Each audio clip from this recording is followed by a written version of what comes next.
नमस्कार, मेरा नाम निकिता अग्रवाल है। GOIS की क्लासेस में आपका बहुत बहुत स्वागत है। और जैसा कि हम अभी CGPSC और CG व्यापम के कुछ टॉपिक्स को जो कवर कर रहे हैं और मेंस भी CGPSC का जो मेंस भी है वो भी आसपास ही है, उसकी तैयारी में भी हमें लगना है। तो उसी के हिसाब से हमने कुछ ऐसे टॉपिक्स जो आर्ट एंड कल्चर और जो CG की संस्कृति के, छत्तीसगढ़ संस्कृति के और आर्ट एंड कल्चर के कुछ टॉपिक्स हम आपके सामने लेकर आ रहे हैं। ठीक है, तो आज का जो टॉपिक है वो है हमारे छत्तीसगढ़ के पर्व और लोक त्यौहार। ठीक है, आज हम जानेंगे कि छत्तीसगढ़ में किस प्रकार से पर्व मनाए जाते हैं, उनमें क्या होता है, क्या विशेष है और बाकी त्योहारों से ये किस प्रकार से भिन्न है। तो आइए शुरू करते हैं आज की क्लास। ठीक है, सबसे पहला जो पर्व है वो क्योंकि हमारा जो हिंदू जो नववर्ष है वो होता है चैत्र माह से शुरू होता है। ठीक है, और जो चैत्र माह जो है वो मार्च अप्रैल में पड़ता है। ठीक है, तो जो पहला त्यौहार हम पढ़ने वाले हैं वो उसके बारे में पढ़ने वाले हैं सरहुल। सरहुल त्यौहार जो है वो है सरगुजा का त्यौहार है। ठीक है, ये कौन सी जनजाति के लोग मनाते हैं? उराव जनजाति के लोग मनाते हैं और इसका अवसर है चैत्र पूर्णिमा। ठीक है, ये इस दिन बनता है। ठीक है, इसमें क्या होता है, साल वृक्ष में फूल आने के अवसर पर सूर्यदेव और धरती माता के विवाह आयोजन पर, सूर्यदेव का एक और नाम यहाँ पर धर्मेश हमको देखने को मिलेगा। ठीक है, तो सूर्यदेव और धरती माता के विवाह पे आयोजन पर यह त्यौहार मनाया जाता है। सरहुल त्यौहार इसे कहा जाता है। सरहुल नृत्य भी होता है और सरहुल गीत भी होता है। तो आप ये ध्यान रखिएगा कि सरहुल जो है वो सरगुजा का त्यौहार है, सरगुजा जिले में प्रसिद्ध है और इस कौन सी जनजाति के द्वारा मनाया जाता है? उराव जनजाति के द्वारा मनाया जाता है। ठीक है, नेक्स्ट जो त्यौहार है वो है माटी तिहार। ठीक है, यह क्षेत्र बस्तर अंचल में फेमस है। कहाँ पर फेमस है? बस्तर अंचल में। और इसका जो ये चैत्र माह से आरंभ होता है। कब से आरंभ होता है? चैत्र माह से शुरू होता है।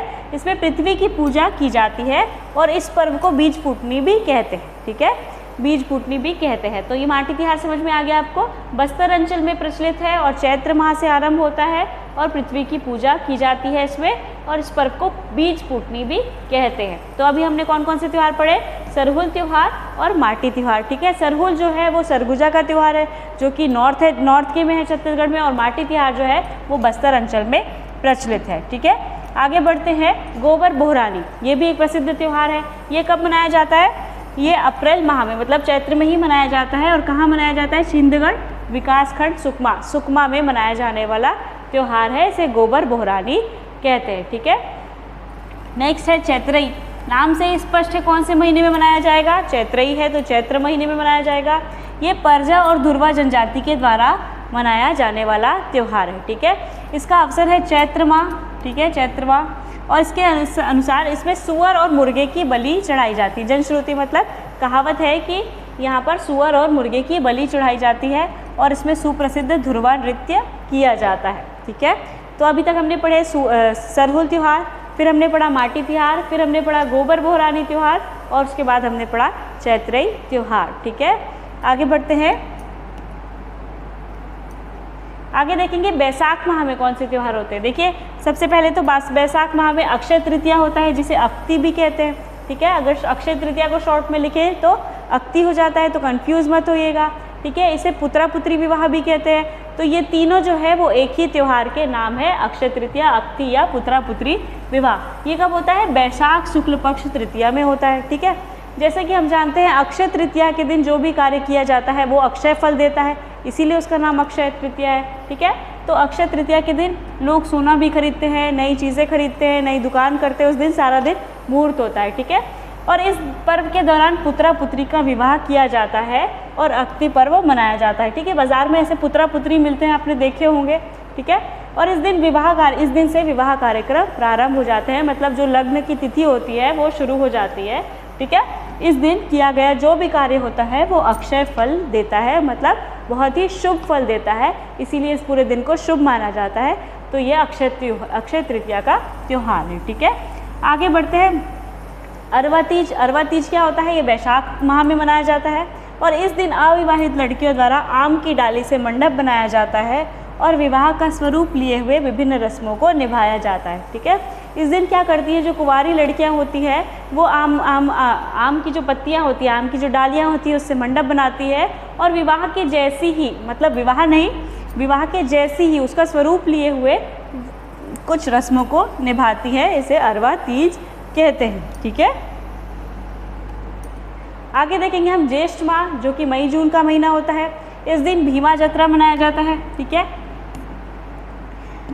भीमा जत्रा जो है वो बस्तर और दंतेवाड़ा क्षेत्र में मनाया जाता है। कहाँ मनाया जाता है? बस्तर और दंतेवाड़ा क्षेत्र में मनाया जाता है। ठीक है, इसे ज्येष्ठ में जून जुलाई में मनाया जाता है और इसमें भीमसेन को इंद्रदेव के रूप में तथा ग्राम देव की पूजा की जाती है। ठीक है, इंद्रदेव को यहाँ पर भीमसेन के रूप में पूजा जाता है। ठीक है, बस्तर और दंतेवाड़ा अंचल में इंद्रदेव को जो है वो भीमसेन के रूप में पूजा जाता है। ठीक है, और इसका एजेंडा क्या है, ऑब्जेक्टिव क्या है? इसका है कि अच्छी फसल हो ताकि अच्छी बारिश हो, अच्छी कृषि हो और इसमें कृषि में कोई भी विघ्न न हो और इसी खुशहाली हेतु इनकी कामना की जाती है। ठीक है, अच्छी खुशहाल फसल हो, मतलब फसल में कोई दिक्कत ना आए, अच्छी तरह से बारिश हो, क्योंकि जो छत्तीसगढ़ की जो जनजातियां हैं वो ज़्यादातर प्राकृतिक संपदाओं पर निर्भर है, डिपेंडेंट है, नेचर पर डिपेंडेंट है। तो इस तरह से वो पूजा करके भगवान से मतलब आशीर्वाद लेते हैं कि हमारी फसल पर कोई भी प्रकार का विघ्न ना आए। ठीक है, इस पर्व में बस्तर क्षेत्र अंचल में अच्छी वर्षा की कामना हेतु मेंढका विवाह भी किया जाता है। ठीक है, क्वेश्चन ये बन सकता है कि मेंढका विवाह किसमें किया जाता है? तो भीमा जत्रा त्योहार में किया जाता है। ठीक है, आगे बढ़ते हैं। आगे देखेंगे हम गंगा दशहरा। गंगा दशहरा के बारे में क्वेश्चंस भी पूछता है। ठीक है, तो ये कब होता है? बैकुंठपुर और चिरमिरी का मेला यहाँ पर होता है।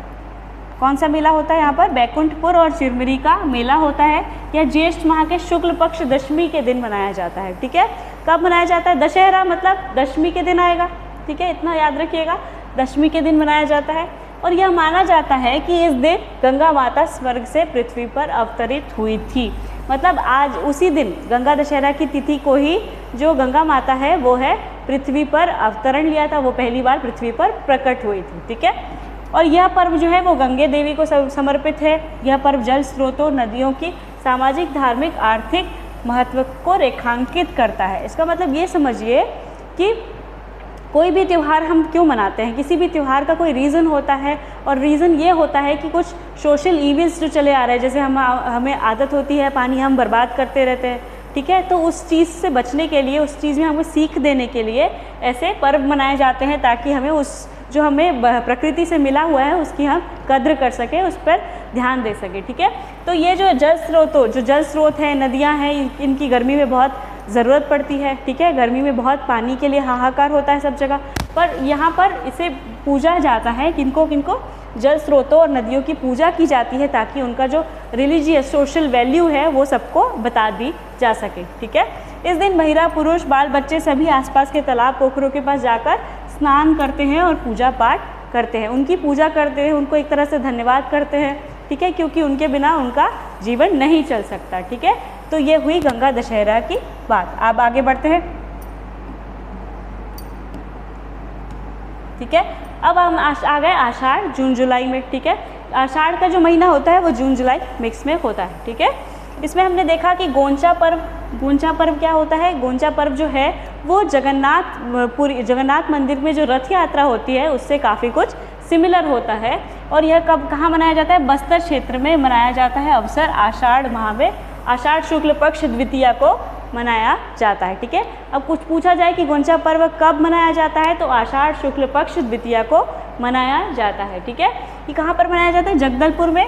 गोंचा पर्व में भगवान जगन्नाथ की रथ यात्रा के समय होता है। ठीक है, जगन्नाथपुरी की जो रथ यात्रा है उससे काफ़ी कुछ सिमिलर है। ठीक है, नेक्स्ट त्यौहार हम देखेंगे बीज बोहनी। ये कोरवा जनजाति के लोग मनाते हैं। ठीक है, ये आषाढ़ शुक्ल पक्ष द्वितीया को मनाया जाता है। ठीक है, ये भी सेम दिन और ये भी सेम दिन। ठीक है, इसमें क्या होता है? कृषि के दौरान आयोजित किया जाता है और कई क्षेत्रों में बीज बोने से पूर्व भी मनाया जाता है। ठीक है, बीज बोनी जैसा कि नाम से स्पष्ट है कि इस दिन बीज बोया जाता होगा और बीज बोने से पूर्व वैसे ही मतलब प्रकृति से पूजा की जाती होगी, धरती माता की पूजा की जाती होगी कि भाई हमारा जो फसल होने वाली है उस पर आप अपनी दया दृष्टि रखिएगा, कोई नुकसान मत होने दीजिएगा। ठीक है, तो इसी प्रकार से बीज बोहनी त्यौहार मनाया जाता है। ठीक है,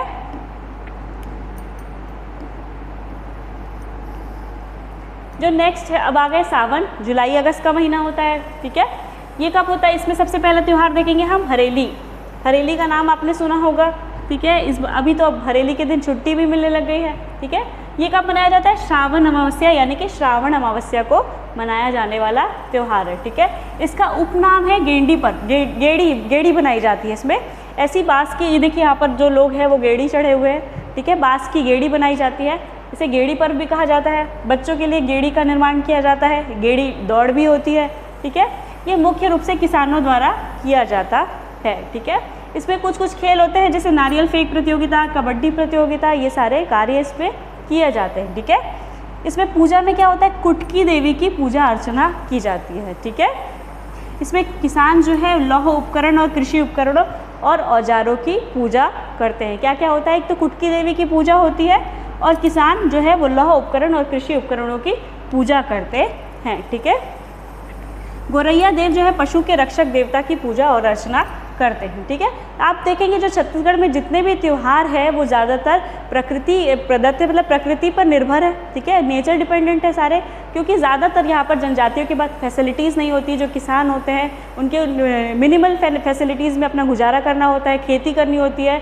तो वो ये मतलब भगवान की पूजा करने के साथ साथ ये दुआ, मतलब ये प्रार्थना करते हैं कि भाई जो भी हमारी फसल है उसको आप नुकसान मत पहुँचाने दीजिएगा, हम बहुत मेहनत से काम कर रहे हैं। तो यही सारी जो पर्व है वो दर्शाते हैं कि भाई वो प्रकृति को एक तरह से अपना धन्यवाद दे रहे हैं। ठीक है, इस दिन क्या होता है कि दुष्ट आत्माएं जो होती हैं वो बहुत प्रभावशाली होती हैं। किस दिन, हरेली के दिन। ठीक है, और इससे बचने के लिए बहुत सारे लोग अलग अलग कार्य करते हैं। ठीक है, इस दिन सबनाही मतलब महिलाएं घर के मुख्य द्वार पर गोबर से चित्र बनाती है जिसे सबनाही कहा जाता है, और प्रेत बनाया जाता है जिससे कि बुरी शक्तियाँ जो है वो घर पर प्रभाव न डालें। ठीक है, मुख्य द्वार के बाहर गोबर से चित्र बनाए जाते हैं जिसे सबनाही कहा जाता है। ठीक है, इस दिन राउत अपने मालिकों के यहाँ गोंसाइज यानी कि नीम की पत्ती खोजते हैं। ठीक है, आप देखेंगे कि हरेली के दिन छोटे छोटे बच्चे जो होते हैं वो नीम की पत्तियाँ लेकर इधर उधर जाते हैं। वो बोलते हैं कि आप अपने घर के बाहर नीम की पत्तियाँ लगा लीजिए जिससे आपको दुष्ट आत्माओं से मतलब उनका प्रभाव आपके ऊपर नहीं पड़ेगा। ठीक है, और लोहार जो है अपने मालिकों के द्वार में कील ठोकते हैं। ये सब बुरी शक्तियों से बचने का तरीका है, ये टोटका है। ठीक है, छत्तीसगढ़ में यह प्रथम पर्व के रूप में मनाया जाता है। मतलब ये कैसा कहा जाता है कि छत्तीसगढ़ का पहला पर्व कौन हो गया, हरेली हो गया। ठीक है, इस दिन पर गुड़ का चीला बनाया जाता है, ये यहाँ पर खास व्यंजन है। ठीक है, तो आज की क्लास में हम इतनी ही जानकारी लेते हैं, आगे की चर्चा हम नेक्स्ट क्लास में करेंगे। ठीक है, आशा करती हूँ आपको ये जानकारी पसंद आई होगी। धन्यवाद।